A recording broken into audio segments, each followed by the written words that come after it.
नमस्कार दोस्तों, मैं दीपक यादव। आप लोगों का सूरजदीप क्लासेस में स्वागत है। आज मैं संख्या पद्धति का पहला चैप्टर है फर्स्ट ए। मैं आए प्रश्नावली आपका अभ्यास है, यही आपका आज सॉल्व कराने जा रहा हूँ। कक्षा 9 वालों का मैथमेटिक्स का पहला चैप्टर है संख्या पद्धति और उसका पहला अभ्यास फर्स्ट ए मतलब पहले का ए। ठीक, प्रश्नावली का फर्स्ट है। ठीक है, इसमें पहला चैप्टर है, पहला क्वेश्चन सॉल्व कराते हैं। पहला क्वेश्चन, ठीक, पहला क्वेश्चन क्या है? 20 और 40 के बीच की समधन पूर्णांक संख्याएं लिखिए। तो 20 और 40 के बीच लिखना है, समधन पूर्णांकों को लिखिए। अब आप लोग जानते ही हैं सम पूर्णांक किसे कहते हैं, जो 2 से विभाजित हो जाते हैं। ठीक है, तो सम धन पूर्णांकों, धन पूर्णांकों तो 20 और 40 के बीच लिखना है। धन पूर्णांकों को क्या लिखेंगे? 22, 24, 26, 28, 30, 32, 34, 36, 38, 20 और 40। हाँ, 20 और 40 के बीच के क्या है? सब समधन पूर्णांक है। तो अब अगला क्या है? अगला देखिए इसी तरह, अगला क्या दिया हुआ है? 1 से 10 तक अभाज्य धन पूर्णांक लिखिए। 1 से 10 तक, 1 से 10 तक अभाज्य धन पूर्णांक लिखिए। देखिए ये क्या है? इक्वेशन क्या कह रहा है? 1 से 10 तक अभाज्य धन पूर्णांक लिखिए। तो 1 से 10 तक कैसे पूर्णांक लिखने हैं आपको? अभाज्य धन पूर्णांक लिखना है। ठीक, तो अभाज्य धन पूर्णांक लिखना है। अभाज्य संख्याएं कौन सी होती हैं? अभाज्य संख्या आप लोग जानती हैं, अभाज्य संख्या जो किसी से न विभाजित हो, जो स्वयं से विभाजित हो। ठीक, 1 से 10 तक कितने ऐसी संख्याएं हैं जो केवल स्वयं से विभाजित होती हैं? देखते हैं।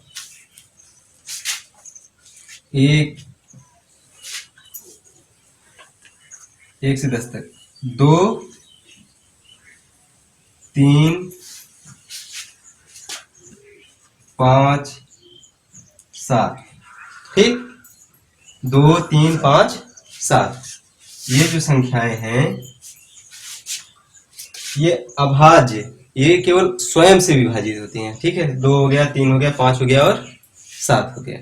ठीक, अब अगला क्वेश्चन है, तीसरा क्वेश्चन क्या कह रहा है कि 2a plus 1 की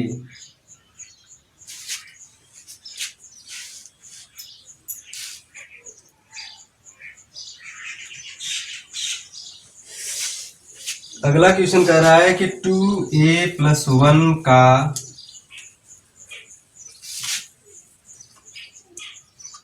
क्रमानुयायी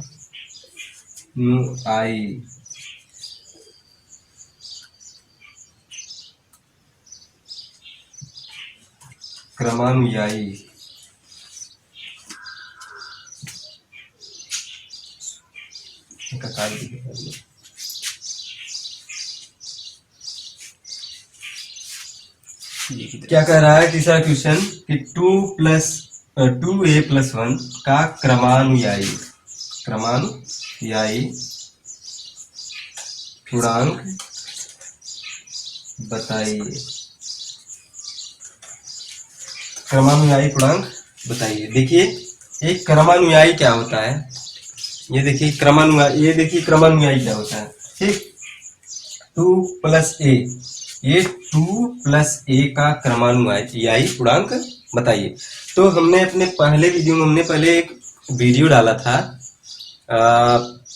5 मिनट का है लगभग, तो उसमें हमने बताया था जो भी एक के अलावा जितने भी पूर्णांक होते हैं एक के जो अनुक्रमण के बाद आते हैं तो वही होता है क्रमानुयायी। क्रम मतलब कि क्रम के अनुसार, क्रमानुयायी मतलब क्रम के अनुसार। जैसे 2+a, अब इसके बाद कौन सा अंक आएगा, ठीक है, कौन सा, कोई भी पूर्णांक है वो एक के बार बार अनुक्रमण से ही प्राप्त होता है। तो कहने का मतलब ये है कि इसके आगे का जो भी पूर्णांक हमें प्राप्त होगा वो प्राप्त होगा कैसे, एक के अनुक्रमण से, ठीक। जैसे हमने उसमें बताया है, अभी न समझ देख लीजिएगा। जैसे 2a+1 है, अब ये एक पूर्णांक है, अब इसके आगे का पूर्णांक कौन क्या होगा। अब इसको हमने आप बताया था कि इसके जो भी पूर्णांक होता है, एक के बाद जो भी पूर्णांक प्राप्त होता है वो एक के बार बार अनुक्रमण से ही प्राप्त होता है। जैसे 1 1 2 हो गया, बता दे रहे हैं 1 1 2 हो गया, और फिर ये 2 में अब फिर 2 के आगे का क्या होगा, फिर 1 का अनुक्रमण होगा, तो फिर हमें 3 प्राप्त होगा। फिर इसी के बाद 3 है, 3 में फिर हम 1 का अनुक्रमण होगा तो हमें 4 प्राप्त होगा। तो जो भी 2 3 4 एक के बाद जो भी पूर्णांक में प्राप्त होते हैं एक के बार बार अनुक्रमण से होते हैं। इसी के बाद अब जैसे ये एक पूर्णांक है, अब इसके बाद का जो धन पूर्णांक आएगा प्राप्त होगा वो क्या होगा, 2a+1, ये पूर्णांक है +1, ठीक। इसके बाद का होगा, इसके हम जोड़ेंगे जब हम 2a+2, तो मतलब ये हमें 2a+1 का क्रमानुयायी पूर्णांक बताइए। तो समझ में आ गया ना, ऐसा होता है। तब आगे अगला क्वेश्चन चौथा हम बताते हैं आपको। चौथा क्वेश्चन है 2/3 का योज्य प्रतिलोम ज्ञात कीजिए। 2/3 का योज्य प्रतिलोम ज्ञात कीजिए। देखिए आप पिछली क्लास में कक्षा 8 में पढ़ चुके होंगे, गुणात्मक प्रतिलोम, योज्य प्रतिलोम सब ये पढ़ चुके होंगे। तो यही चीज पूछा है इसमें, यही पूछा है, ठीक है, कि 2/3 का योज्य प्रतिलोम क्या है। अगर आपको नहीं याद हो तो हम बता देते हैं। देखिए योज्य प्रतिलोम क्या होता है कि कोई भी संख्या हो उसमें हम ऐसी संख्या को हम जोड़ें कि उसका मान क्या है, 0 है, ठीक है। तो इसका योज्य प्रतिलोम क्या होगा, 2/3 का योज्य प्रतिलोम हमने बताया ऐसी संख्या हम जोड़े उसमें कि उसका मान 0 हो जाए, ठीक है। तो इसमें हम कैसी संख्या जोड़ दें कि इसका मान 0 हो जाए, कैसी संख्या जोड़ें तब देखिए जोड़ें क्या, प्लस अगर इसमें -2/3 को जोड़ दें, क्या -2/3 को जोड़ दें, कितना तो आप लोग जानते होंगे, 2/3 प्लस माइनस, ये प्लस है। अब देखिए ये कोष्टक हम जब तोड़ेंगे तो ये माइनस हो जाएगा, ठीक है, -2/3, तब ये 0 आ गया कि नहीं आ गया। इसका मतलब हमने क्या जोड़ा, हमने जोड़ा -2/3, हमने -2/3 को जोड़ दिया तो इसका मान 0 हो गया, अर्थात 2/3 का जो योज्य प्रतिलोम होगा वो क्या होगा, -2/3, ये होगा आंसर, ठीक है। ये क्या हो गया, इसका जो योज्य प्रतिलोम क्या होगा, -2/3, ठीक। अब अगला क्वेश्चन है,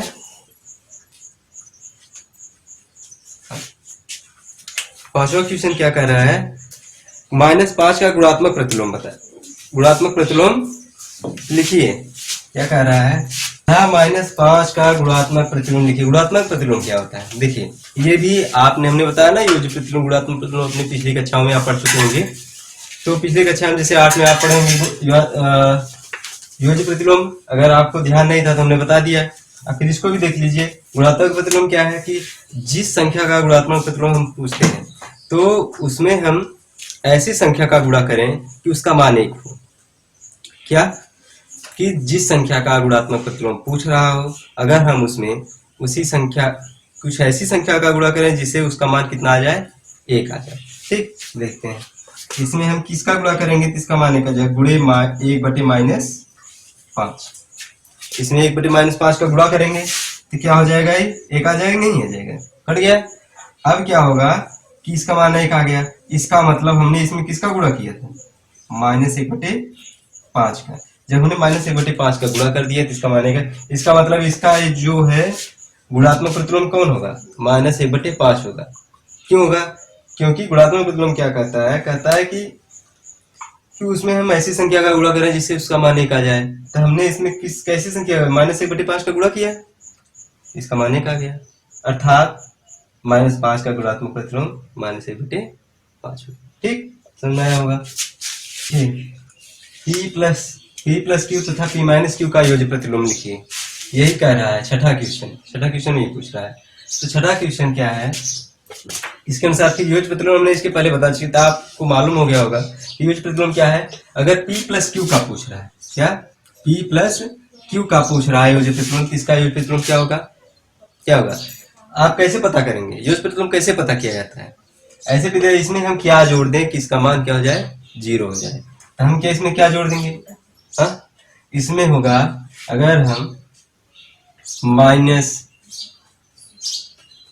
P माइनस क्यू और माइनस क्यू को हम अगर जोड़ दें इसमें, तो क्या होगा, इसका मान 0 हो जाएगा।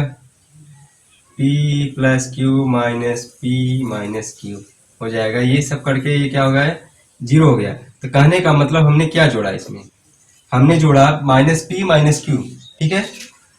तो इसका योज्य प्रतिलोम क्या होगा, -P माइनस क्यू। अगर हम इसमें माइनस कॉमन ले लें, P माइनस क्यू, तो हम ऐसे भी लिख सकते हैं और ऐसे भी लिख सकते हैं।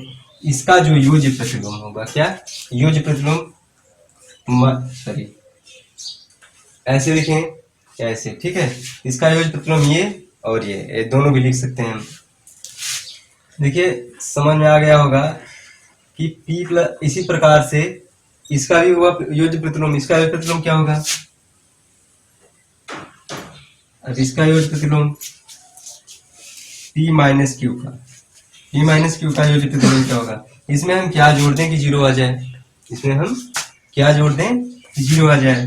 अगर इसमें हम -P प्लस क्यू जोड़ दें तो क्या हो जाएगा, P माइनस क्यू प्लस, यहाँ ये माइनस कर दे, -P और प्लस क्यू, ठीक है। ये -P प्लस P कट गया, -Q, ठीक है, आ गया 0। अर्थात हमने इसमें क्या जोड़ा, हमने जोड़ा -P प्लस क्यू, अर्थात हम इसे लिख सकते हैं Q माइनस P। तो इसका जो योज्य प्रतिलोम होगा क्या होगा, Q माइनस P। इसका योज्य प्रतिलोम क्या होगा, Q माइनस P, ठीक। और इसका क्या होगा, -P प्लस क्यू। तो योज्य प्रतिलोम जो पिछली कक्षाओं में आप लोग पढ़े थे, बस वही है। तो ये पिछली चीजें आज हमने याद दिला दिया आपको, ठीक। तो चलिए ठीक है, अगला क्वेश्चन देखते हैं। क्या पूछ रहा है कि यक्स के किस मान के लिए, यहाँ यक्स दिया है, यक्स के किस मान के लिए 5 इंटू कोष्टक में 3 into 2 equal to 5 into 3 equal to x. तो यहाँ x का मान फाइंड आउट करना है। तो आपको आप कैसे मान फाइंड आउट करेंगे, ये देखिए दो तरीके। एक तो तरीका है एक तरीका है आप इसमें गुणा करके इसमें जब पक्षांतर करेंगे तो आ जाएगा, ठीक है। एक तो ये तरीका है, लेकिन जब आप पढ़े होंगे, यहाँ पर क्या पढ़े होंगे, हमने आपको बताया होगा, जब हमने आपको बताया था पूर्णांकों का गुणा में हमने साहचर्य नियम बताया था।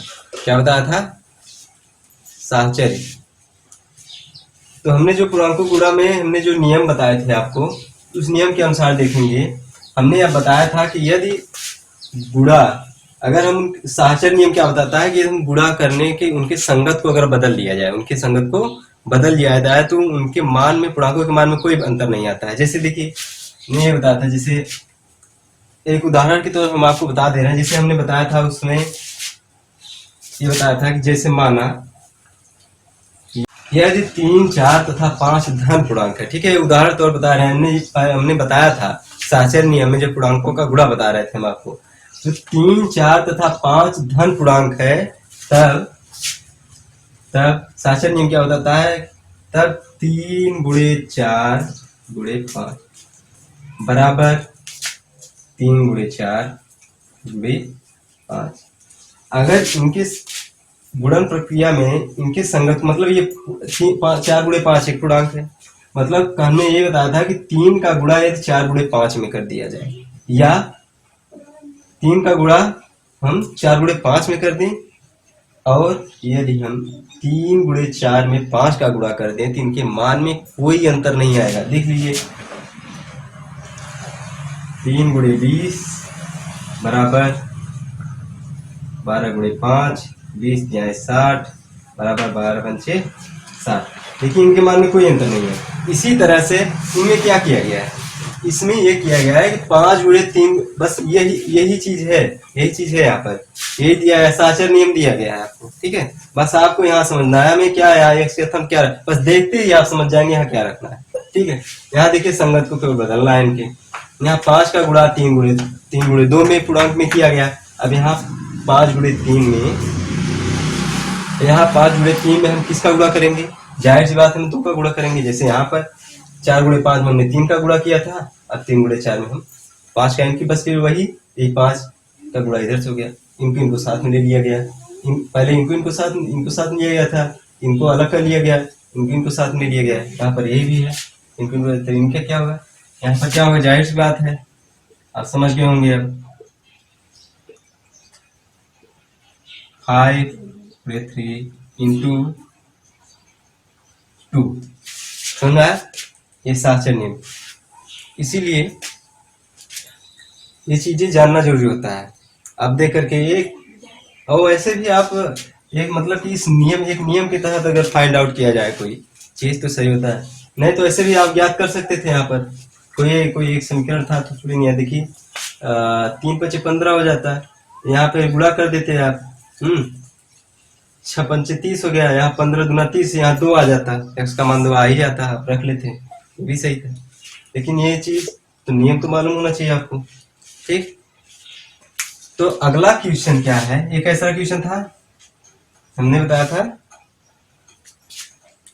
ये 7वां क्वेश्चन था आपका। अब हम 8वां क्वेश्चन देखते हैं। 8वां क्वेश्चन क्या बता रहा है, पूर्णांकों में ऐसी कौन सी संख्या है जो स्वयं की योज्य प्रतिलोम होती है। पूर्णांकों में ऐसी कौन सी संख्या है जो स्वयं की ही योज्य प्रतिलोम होती है। पूछ रहा है पूर्णांकों में ऐसी कौन सी संख्या है जो स्वयं की योज्य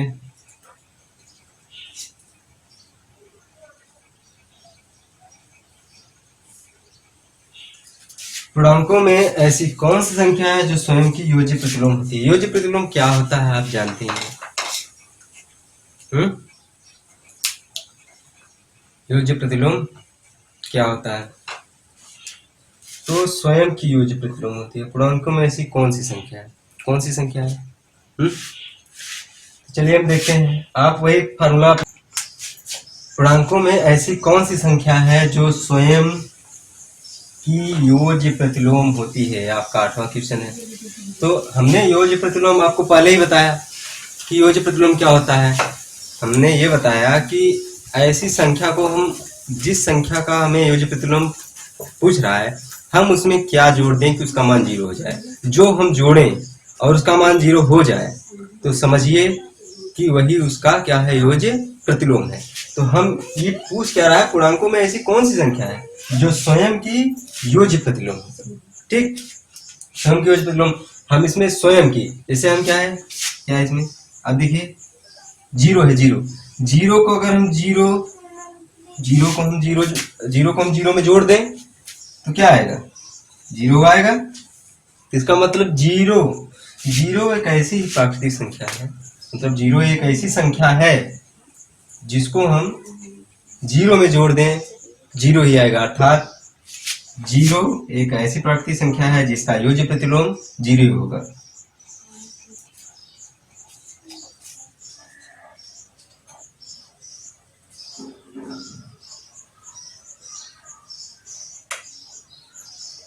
क्या है 0 + 0, मतलब इसमें योज्य प्रतिलोम कौन है 0 है, 0 0 0 क्या है योज्य प्रतिलोम है, इसका आंसर क्या होगा 0 होगा। कैसे?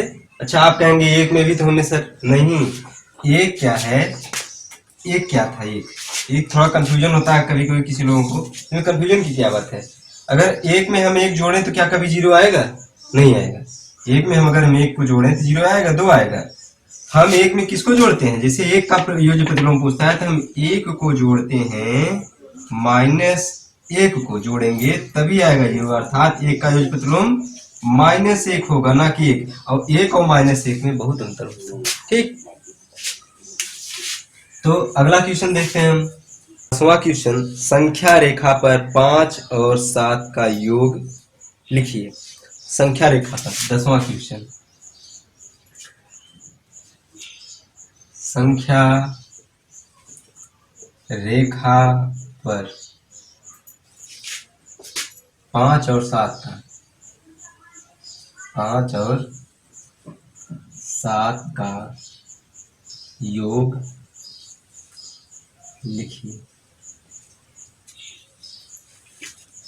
संख्या रेखा पर 5 और 7 का योग लिखिए। संख्या रेखा 5 और 7 का योग कैसे लिखा है, देखिए एक हम संख्या रेखा खींचते हैं, इस पर हम संख्याओं को अंकित करते हैं, संख्याओं को अंकित करते हैं, जैसे 1 2 3 4 5 6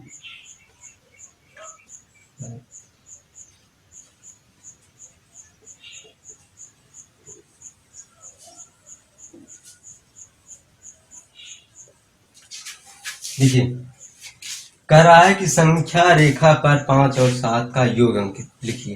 तो हम क्या करें, पहले क्या करेंगे, संख्या एक रेखा खींचते हैं, ठीक है, उस पर हम संख्याएं दर्शाते हैं। ठीक, हम उस पर संख्याएं दर्शाएंगे।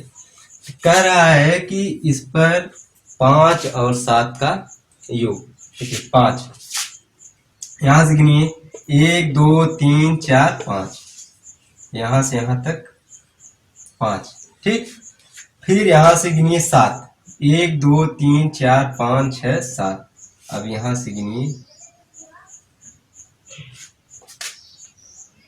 यहां से गिनिए 7, ठीक है 7 यहाँ आ रहा है, देखिए यहाँ तक 5, यहाँ प्लस यहाँ 7, ठीक है 5 यहाँ तक गिनिए 1 2 3 4 5, 5 संख्या गिन लिए, अब यहाँ तक 5 आया। अब यहाँ फिर क्या कर रहा है, 5 में 7 जोड़ना है, तो यहाँ से 1 2 3 4 5 6 7, 7 अंक, 7 अंक आगे जाइए, 7 अंक बाद क्या आया 12, 7 + 5 बराबर यहाँ क्या आएगा 12, इनका योग इसका योग क्या आएगा 12, अब 7 और 5 जोड़ने में क्या आएगा 12, ठीक, ऐसे दर्शाया जाएगा संख्याओं का योग।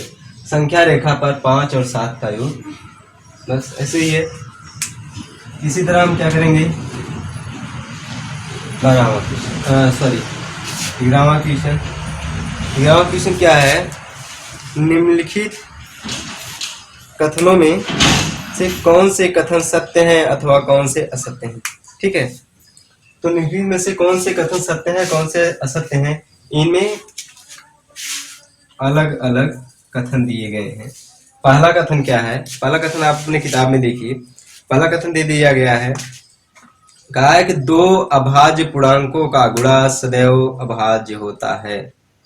क्या लिखा है, 2 धन अभाज्य पूर्णांकों का गुणन सदैव अभाज्य होता है। क्या कह रहा है, 2 अभाज्य पूर्णांकों का गुणन, देखिए कह रहा है कि 2 अभाज्य पूर्णांकों का गुणन सदैव अभाज्य होता है। क्या है, संभव है कि यदि आप 2 अभाज्य पूर्णांकों का गुणा कर रहे हैं, जो संख्या में प्राप्त होती है गुणा करने पर, क्या वो अभाज्य संख्या होगी? जैसे हमने किया 3 अभाज्य संख्या है, हमने फिर 3 का गुणा कर दिया, उसी में क्या हो गया 3 त्रिका 9, क्या 9 एक अभाज्य संख्या है? जैसे 5 × 5, 5 भी एक अभाज्य है, 5 × 5 5 25, यहाँ 25 आया, क्या 25 एक अभाज्य संख्या है? तो ये सब अभाज्य संख्या नहीं है। अभाज्य संख्या किसे कहते हैं, जो किसी से विभाजित न हो, अर्थात ये 25 तो विभाजित ही है, 9 भी विभाजित है, इसका मतलब ये कथन क्या है, असत्य है। दो अभाज्य पूर्णांकों का गुणन सदैव अभाज्य होता है। क्या हो गया ये, असत्य। ये कथन क्या हुआ, असत्य हो गया। अब दूसरा ये कह रहा है कि दो अभाज्य पूर्णांकों का सदैव पूर्णांकों का योग सदैव अभाज्य होता है। तब आपको इसमें देखना है क्या ये सही कह रहा है, सही कह रहा है कि नहीं। अच्छा, जो कह रहा है वही करके देख लो, आपको खुद ही पता चल जाएगा कि कथन सत्य है या असत्य है। देखिए कि आप यहाँ पर कहा कि जैसे पहले में देख लीजिए उदाहरण तौर पर, दो अभाज्य पूर्णांकों का गुणन सदैव अभाज्य होता है। तो आपने दो अभाज्य पूर्णांकों का गुणा करके देख लिया, हमने देखा कि अभाज्य नहीं होता है, ठीक है, तो असत्य निकलेंगे। इसी प्रकार से दो अभाज्य पूर्णांकों का योग सदैव अभाज्य होता है।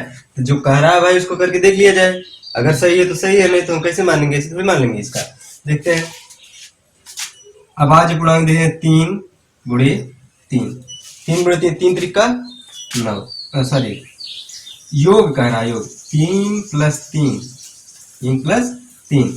हम दो अभाज्य पूर्णांकों का योग करके हमने देखा 3 + 3, 3 3 6, ठीक। हमने देखा 7 + 7 क्या हो गया, 14। फिर हमने देखा 11 + 11, हमने देखा 11 + 11 11, कितना आ गया 22। क्या ये अभाज्य है संख्याएं, क्या इसका योग 6 क्या अभाज्य है, 14 क्या अभाज्य है, 22 क्या अभाज्य है। हमारे पास कई प्रमाण है। तो हम क्या है, कथन सत्य असत्य है, क्या है, ये भी कथन क्या है, असत्य है। ये जो बोल रहा है सही नहीं बोल रहा है।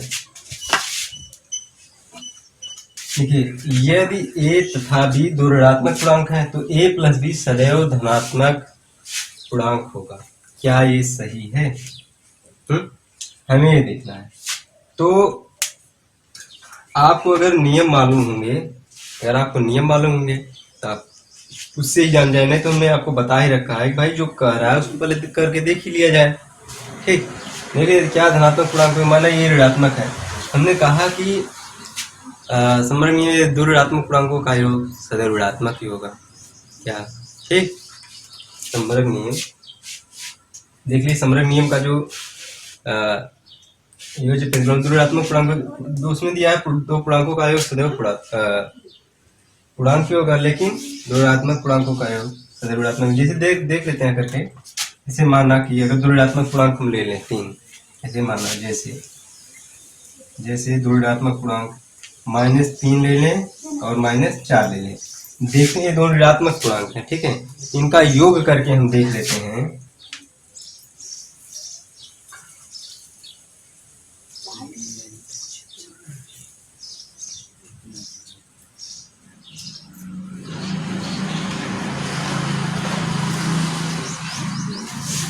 -7 देख लीजिए, हमने दो ऋणात्मक पूर्णांक का योग किया, इसका क्या आया -7, क्या आया पूर्णांक, क्या है -7।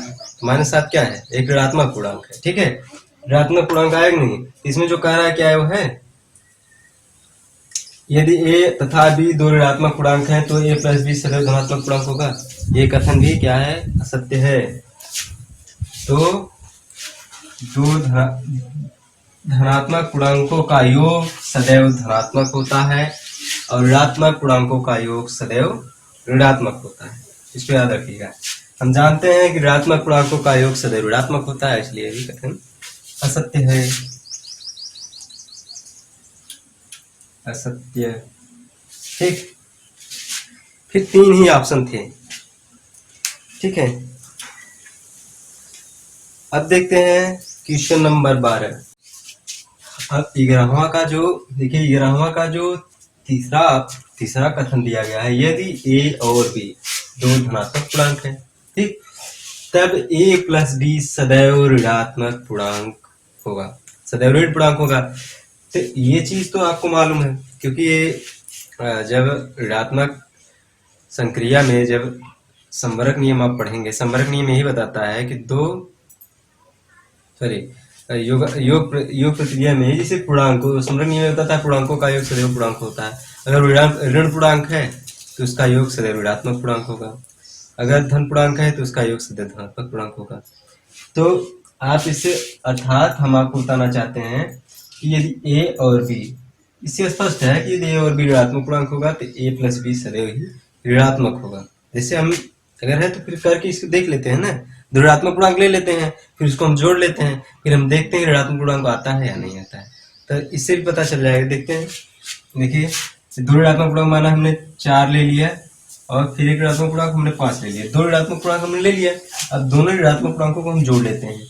यही तो कह रहा है कि दो ऋणात्मक पूर्णांकों का ये क्या है, ए प्लस बी योग ही तो है, ये क्या है सदैव ऋणात्मक होगा। देखते हैं क्या होता है, माइनस ए है और -5 है, ये ऋणात्मक पूर्णांक है।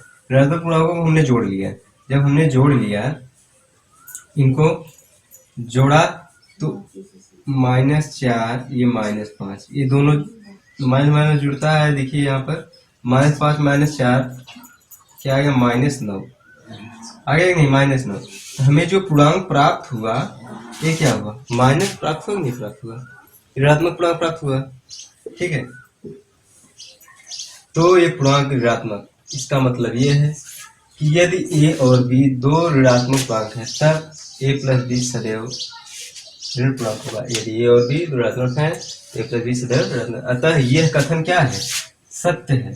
क्या है, सत्य है, सत्य कह रहा है। यदि ए और बी दो ऋणात्मक पूर्णांक हैं तो ए प्लस बी सदैव ऋण पूर्णांक होगा।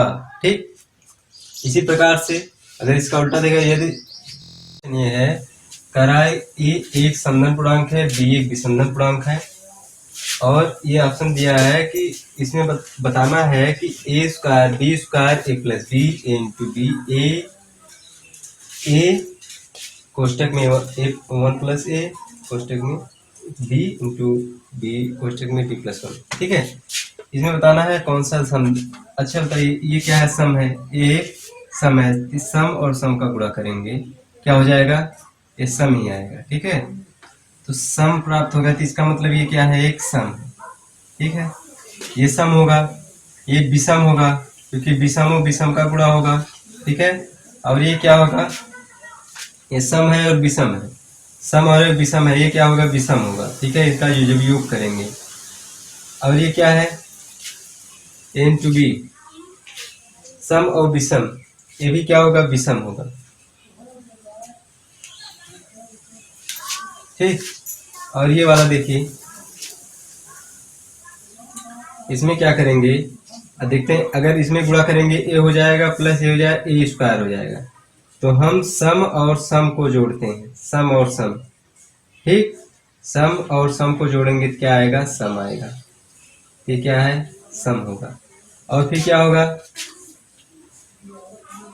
ए हो जाएगा बी स्क्वायर प्लस बी हो जाएगा। ठीक है,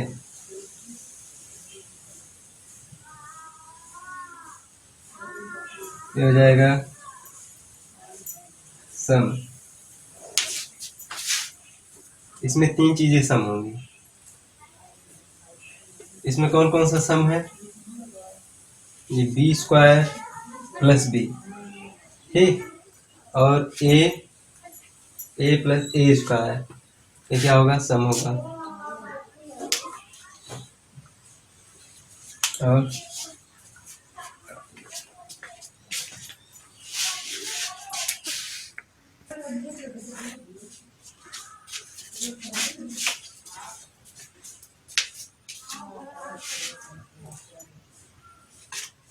ए इंटू बी, ये भी क्या है, सम। ठीक है, ये सम होगा, ये सम होगा और ये सम होगा। ठीक, और ये सम होगा। सम कौन कौन से है, ए स्क्वायर और ए इंटू बी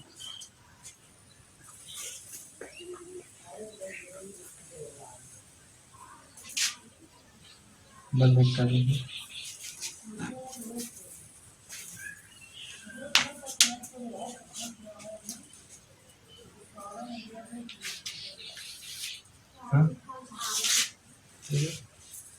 देखिए ये सम संख्या है। ठीक है, A square A into B, A plus A B, ये क्या है, सम है। अब फिर हम क्या करते हैं, गुणे चालू ना कहे रसे बोल जान चालू करें। देखिए क्वेश्चन नंबर 14 में पहला है 3 गुणे 8 प्लस 7 बराबर 3 गुणे 8 प्लस 3 गुणे 1, ये दिया। ठीक है, चलिए 3 गुणे 8 प्लस 7 है, 3 गुणे 7, ठीक, ये दिया है। कह रहा है बताइए कि कथन सत्य है कि नहीं। ये कथन सत्य है, बिल्कुल सत्य है, क्योंकि हमने ये क्या है, वितरण नियम है। ठीक, ये कथन क्या है,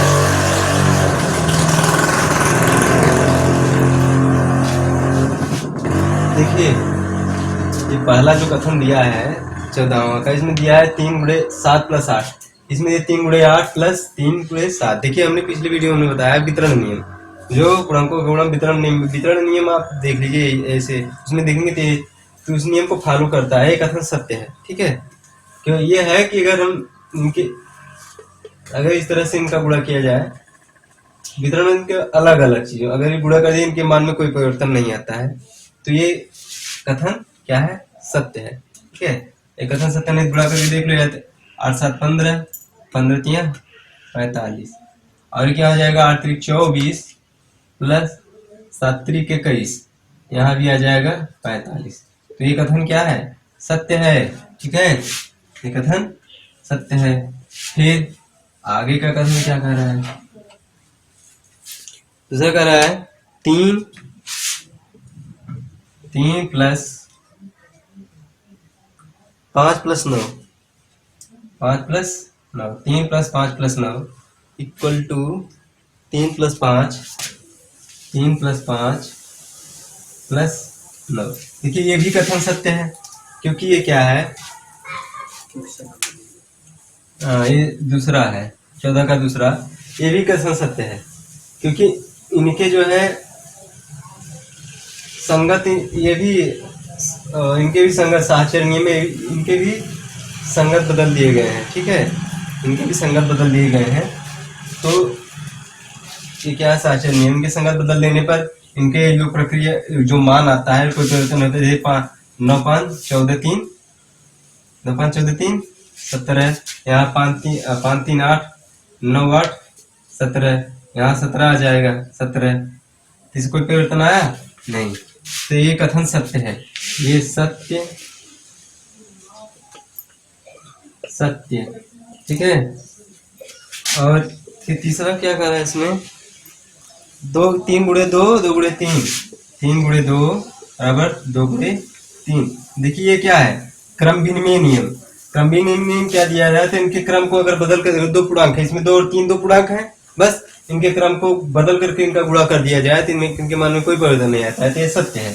द्वितीय 6, द्वितीय 3 दूनी 6, ठीक है। इसी प्रकार से क्या है, सत्य है, बराबर। फिर चौथा का है 3 गुणे 5 बराबर 1 गुणे 5, तो ए का मान बताइए। 3 गुणे 5 बराबर 1 गुणे 5, तो ए का मान बताइए। 3 गुणे 5 तो 1 गुणे 5, तो एक मतलब सीधी सी बात, 3 गुणे 5 तो 1 गुणे 5, यहाँ किसका, यहाँ 3 का गुणा करेंगे, 3 तो ए बराबर 3 आएगा, ठीक है, 3 ए बराबर 3 आ जाएगा। चाहे गुणा करके देख लो, चाहे वैसे देख लो, गुणा करोगे 5 5 कट जाएगा, बचेगा 3 3 ए बराबर 3 आ जाएगा, ठीक है। अब आगे हम 15वां क्वेश्चन कह रहा है कि संख्या रेखा पर -2 -5 -2 0 1 2 5 को दर्शाइए। संख्या रेखा पर बस ये संख्याएं दर्शानी है। 15वां संख्या रेखा एक खींचिए, -5 -5 -2 0 -5 -2 0 1 2 5 1 2 5, यही दर्शाना है। तो आप संख्या रेखा दर्शाइए, एक पॉइंट लीजिए, 0 0 के इस तरफ क्या है, जैसे 1 2 3 4 5, या -1 होगा, -2 होगा, -3 होगा, -4 होगा, -5 होगा, इधर 1 होगा, 2 होगा, 3 होगा, 4 होगा, या 5 होगा। इन पर ये दर्शाना था, और क्या, ये 5 दर्शाया गया, -5 -2 दर्शाया गया संख्या रेखा पर। ठीक है, और ये तो दर्शाए गए हैं, इधर 1 दर्शाया गया, 2 दर्शाया गया, 5 दर्शाया गया। ठीक, ठीक है, धन्यवाद। अब आगे हम अगला टॉपिक लेकर आएंगे इसी चैप्टर का। धन्यवाद। यदि आपको ये चीज़ें समझ में आई हो और ये वीडियो पसंद आया हो तो प्लीज़ इस वीडियो को शेयर भी करिएगा, सब्सक्राइब भी करिएगा। धन्यवाद, और लाइक ज़रूर करिएगा।